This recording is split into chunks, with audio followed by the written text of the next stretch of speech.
तो मित्रों तमाરું स्वागत है। हूँ छूँ महेश समारिया तमाરું स्वागत करूँ छूँ अपना चेनल पर। आज मित्रों આપણે ધોરણ 10 मोस्ट आईएमपी प्रमेय वर्तुळના પ્રમેયનું 10.1 પ્રમેય જે છે એને સાબિત કરીશું। અને ઘણા બધા વિદ્યાર્થીઓના મનમાં પ્રશ્ન હોય છે કે સાહેબ આપણે ગણિતમાં ઇઝીલી પાસ કરી દે, પાસિંગ માર્ક્સ મેળવવાના કરી દે, તો એના માટે ભાઈ તું બધા પ્રમેય તૈયાર કરી નાખ। પહેલું કામ તો આ કર, બીજા કામ તમને ધીરે ધીરે હું કહેતો જઈશ। તો લેટ્સ બિગિન। વર્તુળનો જે આ જે પ્રમેય છે આ પ્રમેય થોડી ભાષા શબ્દોનો વધારે ઉપયોગ છે, એટલે જો તમે એક વખત દિમાગમાં ઉતારી લીધું તો તમને આવડી જશે। અને જો ગોખવાનો પ્રયત્ન કરશો તો વારંવાર ભૂલી જશો ભાઈ, એટલે સમજીને યાદ રાખો ને આપણને એક વખત આ તમે વિડીયો જોશો પૂરેપૂરું તમને આવડી જશે। ઓકે, તો લેટ્સ બિગિન। અને પ્રમેય શું કહે છે એનો વિધાન બી સમજી લઈએ કે ભાઈ વર્તુળના કોઈ એક બિંદુમાંથી દોરેલ સ્પર્શક તે બિંદુ પર દોરેલ ત્રિજ્યાને લંબ હોય છે। મતલબ કે આ એક સ્પર્શક છે, આ ત્રિજ્યા છે, આ ત્રિજ્યા સ્પર્શકને શું સાબિત કરવાનું છે? લંબ। આપણને આને બતાવવું છે, લંબ બતાવવું છે। લંબ એટલે 90નો ખૂણો। કેટલાનો ખૂણો ભાઈ? 90નો। કોઈ બી વસ્તુ કોઈના 90ના ખૂણા પર ક્યારે તમે કહી શકો કે ભાઈ આ 90ના ખૂણા પર છે? ધારો કે તમારે જ્યાં ઊભા છો, અત્યારે હું જ્યાં ઊભો છું હું 90ના ખૂણા પર જ ઊભો હોઈશ, બરાબર ને? કે સીધી જમીન પર ઊભો 90ના ખૂણા પર, તો મારા અને જે છત છે એના વચ્ચેનું અંતર સૌથી નાનું હશે, અને હું આમ લઈશ તો અંતર શું હશે? મોટું હશે। તો આપણો બસ આ પ્રમેયમાં એક જ વસ્તુ આને બતાવી છે કે જો આ જે અંતર છે ભાઈ, આ અંતર સૌથી નાનું છે, અને અંતર સૌથી નાનું હોય બીડું તો આ 90નો ખૂણો જ બનાવે। જ્યારે બી કોઈ રેખાનું કોઈ બિંદુથી સૌથી લઘુત્તમ અંતર એટલે એનો 90નો ખૂણો, બરાબર ને?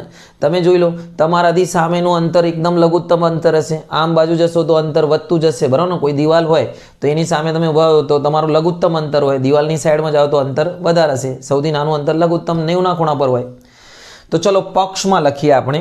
પક્ષમાં એટલે જે વસ્તુ તમને આપેલી છે, પક્ષમાં આપેલું છે ઓ કેન્દ્રિત વર્તુળ। કયો કેન્દ્રિત? ઓ। અને એમાં આપણો જે સ્પર્શક છે ભાઈ એ છે XY, અને જે સ્પર્શે છે ભાઈ એ P બિંદુમાં સ્પર્શે છે। તો અહીંયા લખીશું પક્ષમાં કે ભાઈ અહીંયા લખી દઈએ પક્ષમાં કે ભાઈ ઓ કેન્દ્રિત વર્તુળમાં, કયા ભાઈ? ઓ કેન્દ્રિત વર્તુળમાં, હું સાદી ભાષામાં લખાવું છું, બીજી ભાષામાં બી લખી શકાય। XY એ વર્તુળનો સ્પર્શક છે। કોનો સ્પર્શક છે? વર્તુળનો શું છે ભાઈ? સ્પર્શક છે, જે વર્તુળને P માં સ્પર્શે છે। ક્યાં સ્પર્શે છે ભાઈ? P માં સ્પર્શે છે। ઓકે, ઓ કેન્દ્રિત વર્તુળમાં XY સ્પર્શક છે, વર્તુળને P માં સ્પર્શે છે, જે, બરાબર ને? Okay, very simple. ઓકે, સાધ્ય। સાધ્ય એટલે આપણે જે સાબિત કરવાનું છે, આપણો સાધ્ય છે કે ભાઈ આ OP છે એ XY ઉપર લંબ છે, એટલે લંબની નિશાની છે, 90નો ખૂણો બનાવે છે, ઊંધો T। ઓકે, સાબિતી। હવે સાબિતી તમને સમજાવવા માટે પેલું થોડુંક માહિતી આપી દઉં કે જો કોઈ બી બિંદુ વર્તુળની અંદર, પહેલાં તો સમજી લો કે આપણે પહેલાં એક સાબિતી સ્ટાર્ટ કરીએ કે ભાઈ કોઈ એક બિંદુ લઈ લઈએ, XY પર P સિવાયનો કોઈ બિંદુ લઈ લો, P સિવાયનો કોઈ બી બિંદુ લઈ લો। ધારો કે આપણે P સિવાયનો બિંદુ લઈ લઈએ છીએ Q। ઓકે, તો અહીંયા પહેલાં લખીએ કે ભાઈ XY પર P સિવાયનું બિંદુ, કયો ભાઈ? P સિવાયનું બિંદુ Q લો। કોણ લો? Q લો। અને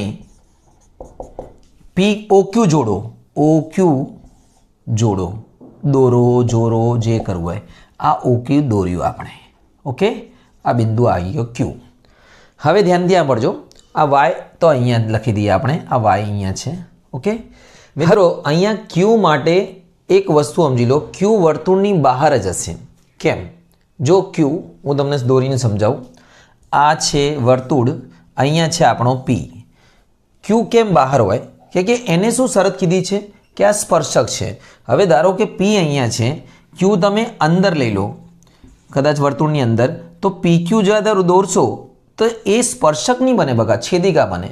અને Q વર્તુળ પર બી લઈ લો તો બી તમે આમ દોરશો તો શું બનશે? છેદિકા। મતલબ Q માટે એક જ શક્યતા છે કે Q વર્તુળની શું હોય? બહાર હોય। એક વસ્તુ આ ધ્યાનમાં રાખજો, તો Q વર્તુળની બહાર જ હોય, Q વર્તુળની અંદર બી ના હોય અને વર્તુળ પર બી ના હોય, બરાબર ને? કે જો વર્તુળની અંદર હોય Q કે વર્તુળ પર હોય તો એ છેદિકા બને, સ્પર્શક નહીં।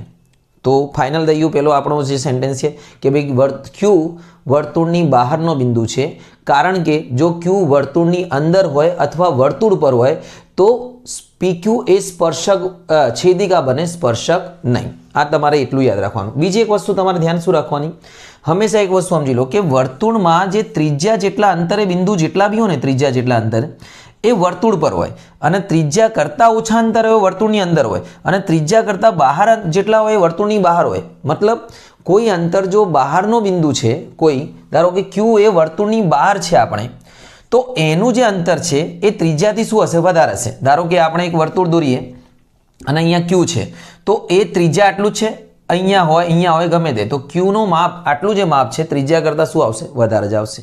ખબર પડી ગઈ એટલી. તો તમારે બે વસ્તુ યાદ રાખવાની કે ભાઈ આપણે અહીંયા લખીશું શું, હું તમને સમજાવી દઉં ફરીથી, એક મિનિટ. તો અહીંયા લખીશું કે બિંદુ ક્યુ એ વર્તુળના બહારના ભાગમાં જ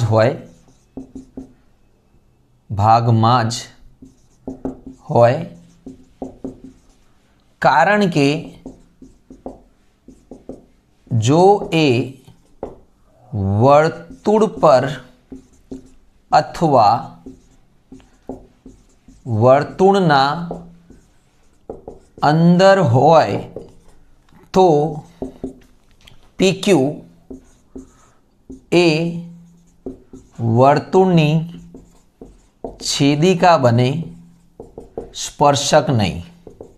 આ વાક્ય તમારે યાદ રાખવાનું છે, સ્પર્શક નહીં.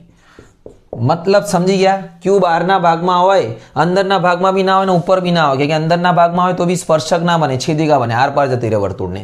ઓકે, એટલે બિંદુ ક્યુ વર્તુળના બહારના ભાગમાં છે, અને ક્યુ બહારના ભાગમાં હોય તો એનું અંતર ત્રિજ્યા કરતાં શું હોય, મોટું હોય. માટે અહીંયા લખી દેવાનું OQ એ ત્રિજ્યા કરતાં મોટી છે. OQ એ શું છે, ત્રિજ્યા કરતાં શું છે ભાઈ, મોટી છે. આટલું લખી દીધું. હવે આમ P સિવાયના દરેક બિંદુ, તમે કોઈ બી બિંદુ લઈ લો, P સિવાયનો કોઈ બી બિંદુ લઈ લો, તેના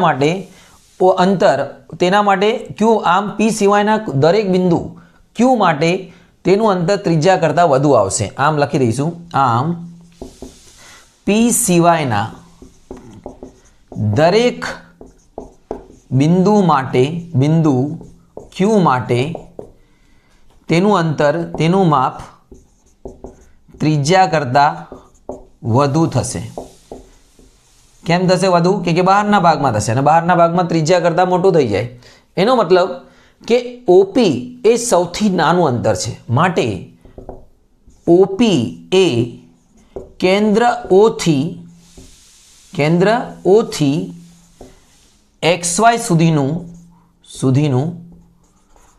સૌથી કયું અંતર છે ભાઈ? કેન્દ્ર O થી XY સુધીનું સૌથી નાનું અંતર છે ભાઈ. કેન્દ્ર O થી XY સુધીની સૌથી નાનું અંતર છે. માટે સૌથી નાનું અંતર છે. માટે મેં તમને કીધું સૌથી નાનું અંતર શું હોય? લંબ હોય. માટે OP લંબ XY. આ આપણો પ્રમેય સાબિત થઈ ગયું છે. તો યાદ રહી ગયું તમને? શું વાક્ય લખવાના છે કે ભાઈ ક્યુ એ વર્તુળની બહારના ભાગમાં જ હોય, અંદરના ભાગમાં ના હોય, કે અંદરના ભાગમાં હોય તો છેદિકા બને, સ્પર્શક નહીં, અને વર્તુળ પર હોય તો બી છેદિકા બને, સ્પર્શક નહીં. એટલે OQ આ ત્રિજ્યા કરતાં મોટું માપ છે, અને તમે અહીંયા OP આ P સિવાય કોઈ બી બિંદુ લઈ લો, એનું માપ ત્રિજ્યા કરતાં મોટું જ આવશે. સૌથી નાનું માપ આ જ આવશે. માટે આ સૌથી નાનું અંતર છે, અને નાનું અંતર શું હોય ભાઈ? એ હોય છે લંબ હોય છે. બરાબર ને? તો મિત્રો આ રીતે તમે આ શબ્દોવાળો જે પ્રમેય છે તૈયાર કરી લેજો. બરાબર ને? એક બે વખત લખશો, વાક્યો મોઢે કરી લેશો તો આવડી જશે. અને બીજા બી તમને કામના વિડીયો મળતા રહેશે. અને વિડીયો કેવો લાગ્યો મને જરૂર કોમેન્ટ બોક્સમાં જણાવજો. અને તમારો કોઈ બી પ્રશ્ન હોય તો બી મને જણાવજો, હું તમને જરૂર જવાબ આપીશ. અને કોઈ નવો વિડીયો બનાવવાનો તે બી મને કહેજો. તૈયારી કરો, આગળ વધો. શુભમ.